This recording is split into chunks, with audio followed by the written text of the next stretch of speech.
All right. Hey, everyone. Welcome to another edition of 10 Minutes with JPIDS. I'm Ravi Jhaveri, editor-in-chief, and I'm really pleased to have one of our stalwart associate editors. He's approaching the end of his term, Dr. Jeff Gerber. Jeff, thanks for joining us today. Pleasure to be here. Thanks for All the right. invitation. Excellent. Maybe first, let's start out. Can you do a brief introduction of who you are? Sure. So I am at Children's Hospital Philadelphia in Penn, where I'm professor of pediatrics and epidemiology. I attend on pediatric ID service and mostly immune compromised host, and I do a lot of epi research, mostly on antibiotic stewardship. Awesome. All right. So I tell everyone I'm a superhero nerd, and so every superhero has their origin story. So what is Jeff Gerber's origin story in Pete's ID?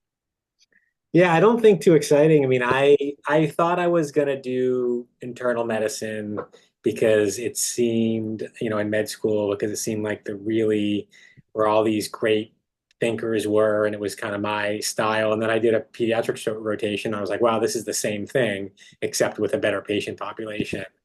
And I did MD PhD in a basic science lab. It was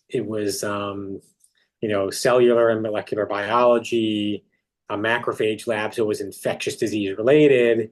And so I was thinking that was going to be a thing. And then I got to Children's Hospital CHOP and bumped into some folks like Paul Offit and Theo Zaiudis and Susan Coffin and was like, these are my people. And Yeah. not that I could ever aspire to be like them, but it just kind of flowed into it. So just, kind of being around the right people, the right influences. And I guess that's, kind of boring, but that's how it happened. No, it's good. I mean, it resonates with me. I think the first part of your story is very much my experience too. So got to find your peeps and then find what turns you on intellectually. Okay. So the other question I asked you that's sort of career development related. So what was the first paper you published? And then what one tip would you offer those starting out in writing or publishing? Oh yeah, so I'm gonna go way back. So before med school, I worked at the NIH in this program that still exists called the Pre-ERTA program. I wasn't sure what I wanted to do after college, and 2 years in like the most basic of basic science labs, we worked in it was a PI, myself, one postdoc, and it was a E4 bacteriophage transcription lab. So like it's becoming all the rage now, right? Like phage therapy, Yeah. but we worked on like super basic biochemistry and transcriptional biology, and it was about my first paper, if I remember, was the kind of mutation analysis of the T4 phage promoter, and it was just awesome because I was actually like a bunch of peers who were doing this were in these giant our labs with 20 postdocs and a PI who was, circling the globe and super. But here I was learning at the bench with the PI who taught me science. And so like that, I don't know, maybe that's one tip for people if you want to get into research or science, find a person who's going to really mentor you and where you're going to have hands-on opportunities. And I guess maybe related, and hopefully this isn't going too much of a tangent, but I also in med school was able to do my my sub internship in a really small pediatrics unit with just like 25 beds and no house staff. So it was me and the hospitalist. So I was the first call getting woken up Nice. Yeah. as a student. It's like that's how you learn, right? Yeah. So maybe that's a little bit of a tip if it can Yeah. be So I used. didn't know all these details about you. You and I have a lot of parallels in our past. I mean, I wasn't MD PhD, but I think a lot of the stories you tell and a lot of the experiences that really sort of laid the foundation for your work now, again, they resonate with me. Okay, let's stick to back to the JPIDS, 10 minutes with JPIDS. So Yes. amongst the AEs, Jeff Gerber was always, I think, one to quickly point out the pitfalls that authors fell into when they were submitting their work. So I thought that what we could do is talk about some of the most common critiques that you brought to the discussion that authors made when they were submitting their work and that reviewers pointed out. So one of the most common critiques you made was when authors called their study a cohort study when in fact you thought that it was a case series. So can you just review for people the difference between a cohort study and a case series study? Yeah, and I'll just take it a step back. And I know I do feel like sometimes I'm a little bit hypercritical, but doing it during my training in epi, there were two things that resonated with me. First of all, like, what's the question? And even going back, like, it sounds so simple, but sometimes you'll see a paper and it's hard to determine actually what the question is. And then what comes right from that is what's the study design? And study design is really everything, right? It dictates how you pull the data, how you do the analysis, and what inferences you could make. And so, your example of a case series versus a cohort study, case series can be important, but they're descriptive studies where you really can't make strong inferences because you're picking cases, whether it's two or three or 100, based on some type of outcome occurring. And you can't really do a true comparison. You're sort of like it's hypothesis generating. Whereas a cohort study, you're comparing groups based on a different exposure, which happens before the outcome. The outcome hasn't happened, or it might have happened, but temporally, you have exposures that have occurred some series of time, and you can compare the effects using different statistical modeling of different exposures on that occurrence of that outcome. And so it's, I think a lot of people hear about it, but it's really fundamental. And looking at a study to determine which criteria it meets lets you know what inferences you can make. And it's sometimes surprising how often it's not clear which type has actually been submitted. Yeah. So that was a great tee up, I think, for the second question, which is some of the challenges that authors have with causal inference and drawing conclusions that they really can't draw. Yeah. Another frequent Jeff Gerber critique. God. Yeah. So, I mean, it's causal inferences. So, I mean, I love it and I don't want to say hate it, but it's so challenging, right? We're in a data rich stage of time in research and medicine essentially because of electronic health records and powerful computing systems. But in a way, it can be information poor if it's not set up right. So, when causal inference is trying to, use observational data to make sense, to try to, we say you can't really infer causation unless you have a randomized controlled trial. And technically that's true, but you can get pretty close if you make the perfect, causal inference analysis. Now, you're always striving for perfection, and it's never really perfect.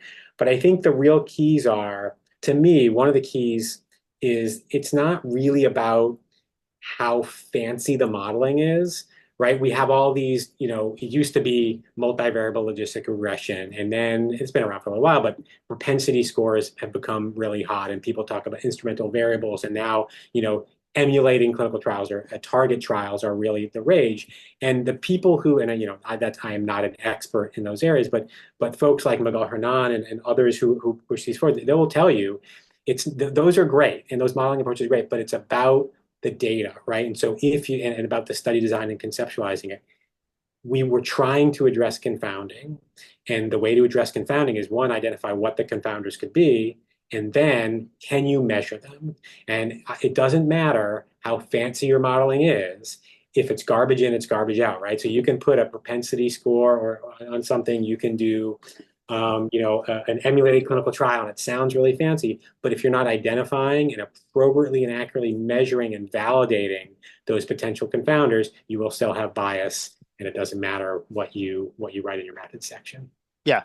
I was smiling because I was thinking about what you said. While we love to have perfect comparisons, sometimes a really strong sort of surrogate design is still really helpful. So it makes me think of the graph of the spin on a pitcher's pitches before and after the umpire started checking them for foreign substances. Right. And you saw the spin rate was like this. And then in the 2 weeks after the ump started checking for substances, right, the spin rate comes down like this, like a precipitous drop. So there was no randomized clinical trial, but we're pretty darn sure that the intervention led to this outcome, right? Yeah, yeah.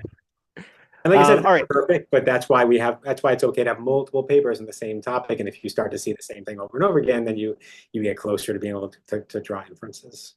Okay. And then the last thing, and again, you sort of alluded to it. How about managing confounding factors? Yeah, so I mean, it's really important a priori to sit down and as after you've figured out what's your question and what your appropriate study design is to determine what actually could be confounders, right? Because you don't just grab all the variables that you can find and, quote unquote, put them in the model. Some might be confounders, some might be, you know, moderators or colliders. There's all types of different things, but you should sit down and draw a DAG, a diagram, and see, okay, which of these, the definition of confounder has to be associated with both the exposure and the outcome. So some things aren't. And you need to determine which ones actually are confounders and then figure out what the modeling approach is to put them in. You don't just throw everything in under the kitchen sink because sometimes it's not informative and sometimes it could distort the relationship in ways that aren't appropriate. Hopefully it's kind of getting at what you're talking about, but it's just really key to conceptualize things in advance. And certainly, certainly don't start throwing things in until you get your p-value or you get the effect estimate that you want. You really want to conceive of things in advance. Yeah, and I think this goes to another of Jeff Gerber's frequent critiques was that authors often put everything in the multivariate model and there's all these different data points that have been analyzed, but that sort of truly what is related, what is confounding, and then often is a multivariate really appropriate when a really, solid, narrow set of outcomes is really what's required. So. Yeah, and working with your, statistician, or if you're lucky enough to be around a PhD epidemiologist, which I am not, and really thinking about study design, you can learn a ton from those folks. But back to what we were talking about before, study design is really, really important, and it really predicts the validity of what you're trying to sell. Any other pitfalls you feel like we should cover for the readers, listeners? I think, I think scientific writing is really important too, as a form of communication, and we all are doing it if we're submitting journal articles. We all, I think, on JPIDS and in other journals, we really like word efficiency. Really, being careful how things are explained, and I don't know if I've gone off on this too much, but discussion sections sometimes, if you have a 3,000 word paper, the discussion section shouldn't be 1,500 words. There's a really good, I wish I had the reference at the tip of my tongue, but I think it was Fred Rivara, who I think recently stepped down at JAMA Peds, and before that, I forget what it was called, Adolescent Medicine, Archives of Peds and Adolescent Medicine. Yeah. I believe he co-authored a sort of like a template or a guide to how to write a good discussion section. I would encourage people to look at that. I think JAMA Press, with their terrific group of editors, has a nice. It might even be in a book form now on some. It's not exactly a template, but really take a look at what should be. And introduction should be tight and relevant. Your methods really are probably the most important section of the paper because that tells us what you did. It shouldn't be, we don't like write these 4-sentence method sections.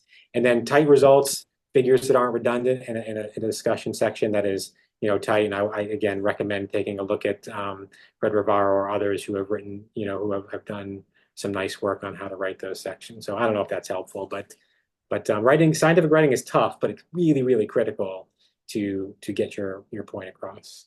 Yeah, I think we often as a team ask or wish we could have the author state upfront the sort of so what about your data and results. And if we at the end of the discussion are still wondering what the so what of your paper is, then obviously you haven't communicated well enough, like what your intent was and what your data actually showed. Yeah, one more thing related. I just pulled it up. I was kind of Googling it. So I didn't find the one I thought, but it's another Fred Rivara. Maybe I'm mixing, maybe I'm conflating things. But also, your data should tell the story. You don't have to amplify with words. So there's a great commentary called Spin and Boasting in Research Articles. Fred Rivara has written it, and it talks about, it's great, but it talks about exaggerating the importance of the topic and using words to convince, not illuminate. Your data will speak for itself. You don't have to say this is the first ever amazing, groundbreaking. the readers will determine that. Yes, Just yeah, state the facts. yes. Inevitably, every author that sends in a paper to JPID say they're the first to do something. All right. Well, Jeff Gerber, thanks for joining us today. And I also just want to say thanks for all of your years of service to the JPIDS team. Our field is better for it. Appreciate your time. Kind words. It was an honor to be on the show, honor to be part of the editorial board. I'll miss it, but I really appreciate the experience. All right. Thanks again. Thanks all. Have a great day. We'll see you next time. Take care.